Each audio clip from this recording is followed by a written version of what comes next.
The movie begins in the hilly regions of Scotland, where a young boy named Jamie is watching TV at home with his sisters.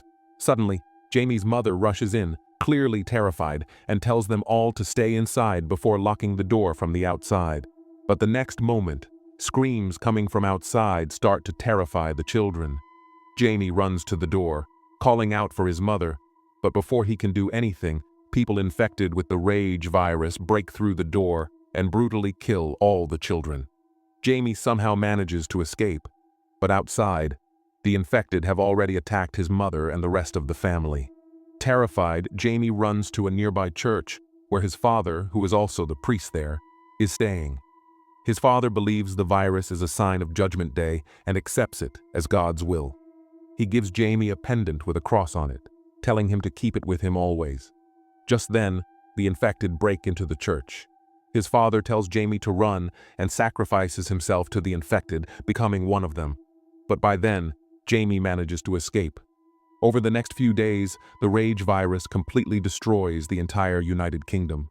The British mainland is quarantined to contain the infection, but a few survivors remain.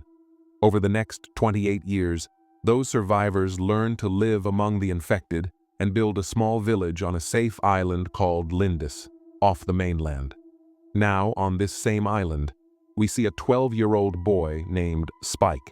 His father, Jamie, is preparing to take him to the mainland for the first time to teach him the traditional rite of killing the infected. Spike's mother, Isla, suffers from an unknown mental illness. When she finds out that her husband is taking Spike to the mainland for training, she panics and becomes angry with him. But Spike calms her down by lying, saying he's just going to school. After that, father and son, armed with bows and arrows, leave Isla in the care of an elderly villager named Sam and set off.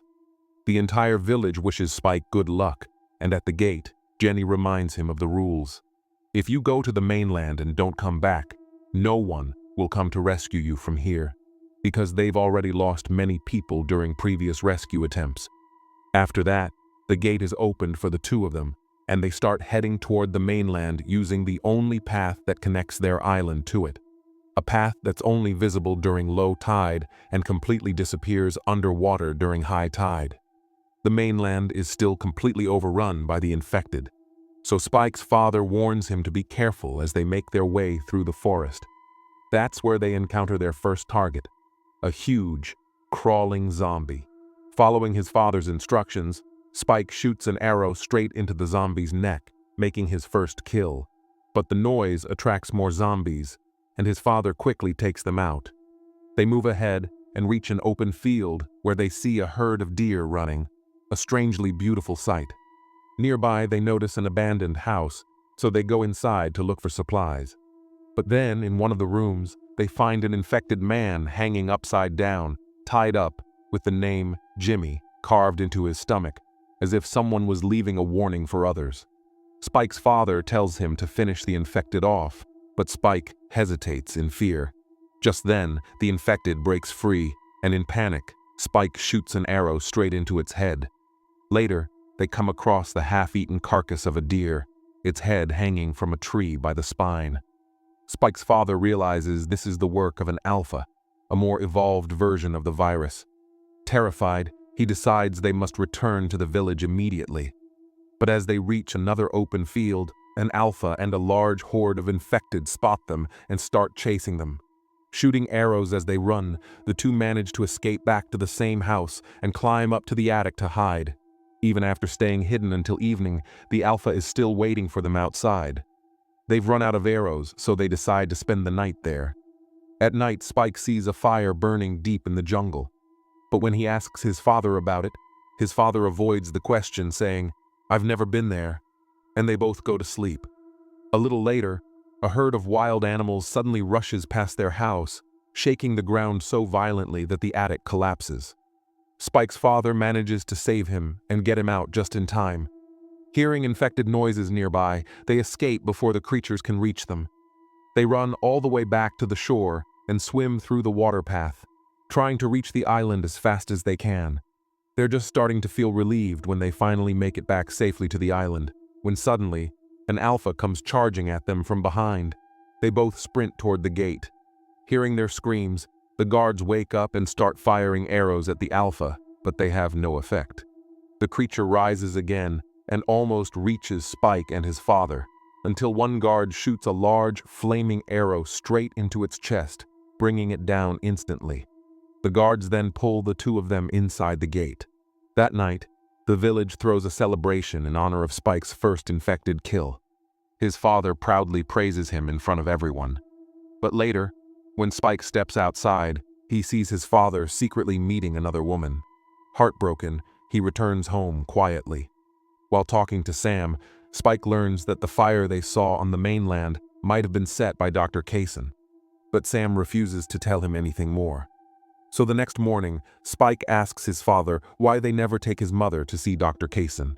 His father explains that years ago, while searching for food, they once wandered into Dr. Kaysen's territory and saw him doing strange experiments surrounded by hundreds of dead bodies. Terrified, they ran away. He believes Dr. Kaysen has gone mad and can't help them.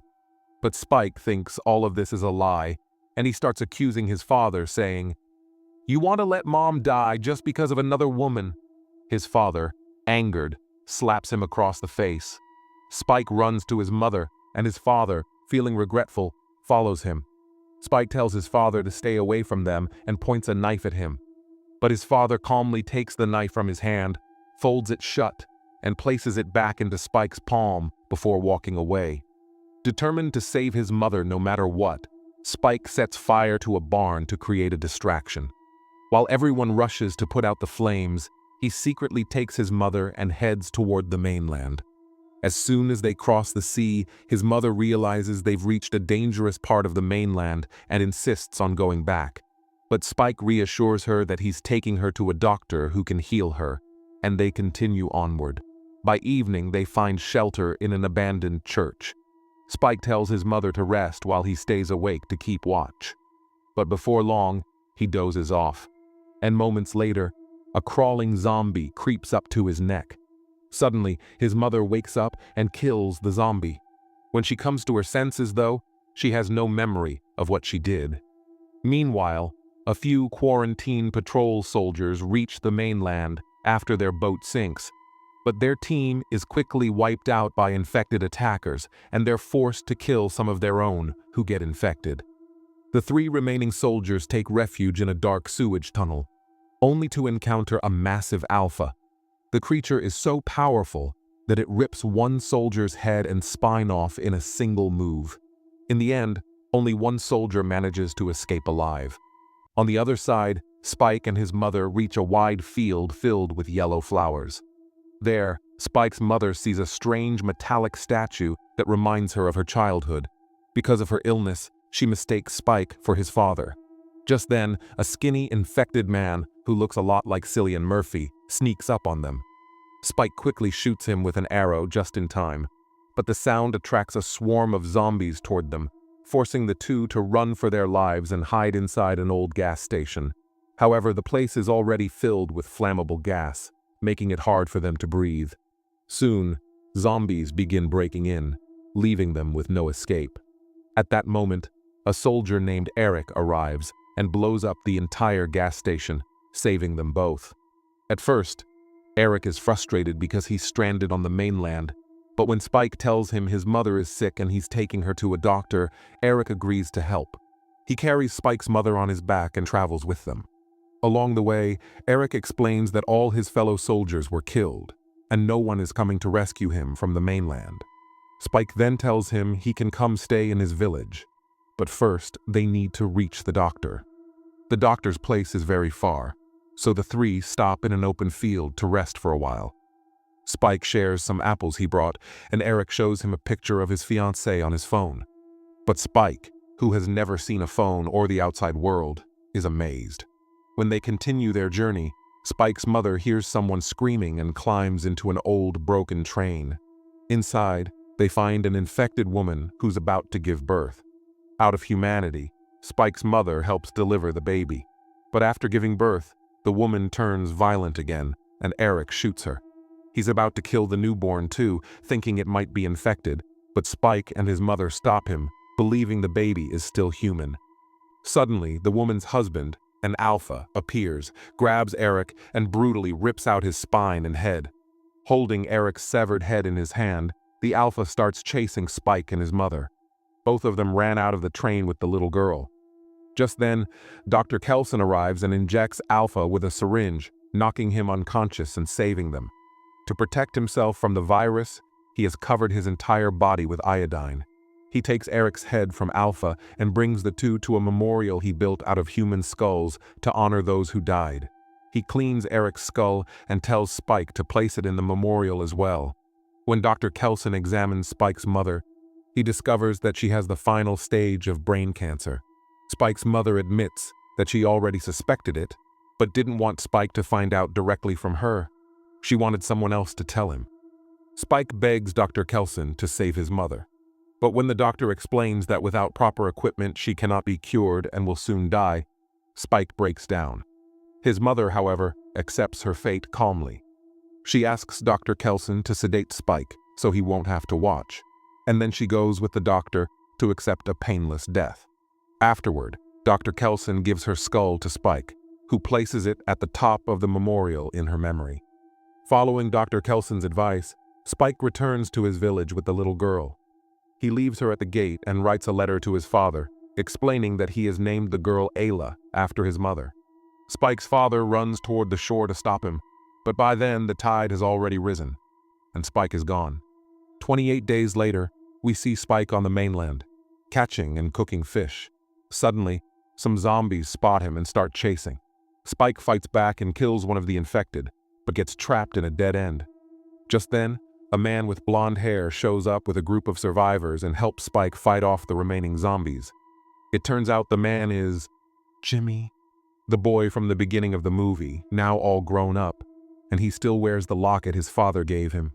The two shake hands in friendship, and the movie ends there. Let me know your thoughts. Also subscribe to this channel for more horror stories like this.